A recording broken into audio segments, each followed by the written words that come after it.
Well, first of all, Jill and I and the entire administration send our condolences to Her Majesty Queen Elizabeth II on the loss of Prince Philip. He was a heck of a guy. He, it was his lifetime of service to the United Kingdom and the whole Commonwealth was visible to everybody for a long, long time. And his bravery serving in World War II, as well as his being a champion of the environment, as well as the charitable things he set up. So we really do express our condolences for extraordinary life that was led by the Prince, and I think he's going to be missed, particularly in the United Kingdom.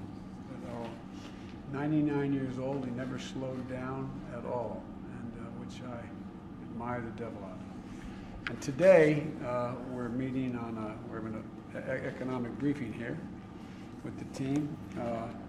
I sent to Congress my funding priorities for the appropriations process, including two key public health initiatives that I'm pushing. First is, like DARPA in the Defense Department, which was designed to develop and has developed breakthroughs to protect us and enhance our physical safety. I'm proposing a $6.5 billion appropriation for what we call ARPA-H, which is focused on focused on health issues.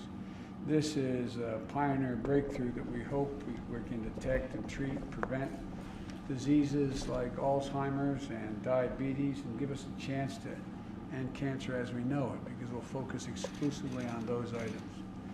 And secondly, I'm proposing a historic funding increase of 50% of $4 billion and the opioid crisis, which still ravages the country and has taken so many lives over the last 2 years.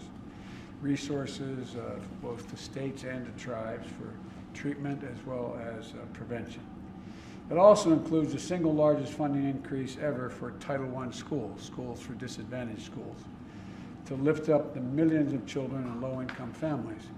And it'll put them in a position where all the data is, I've talked a lot about this, the data shows that it puts a child from a household that is a lower income household in a position, if they start school, not daycare, but school at 3 and 4 years old, there's overwhelming evidence that they were able to compete all the way through high school and beyond.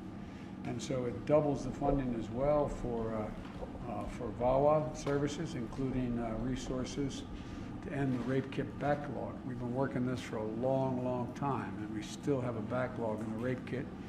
And the point is, a significant number of women who have been raped and the person has not been found or convicted is because they're sitting in jail. The average rapist rapes about 6 times. And so out there, we want to make sure we go through this backlog and find out, to bring some certitude for the woman saying, no, it was true. That's the man. He did it.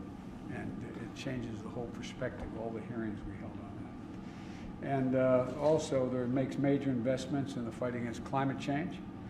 And there's issues that are personal to millions of Americans in the area of VAWA, because I get that asked and we get spoken to by everyone from mayors and governors, local officials of both parties. So I look forward to working with Congress to advance these and other priorities.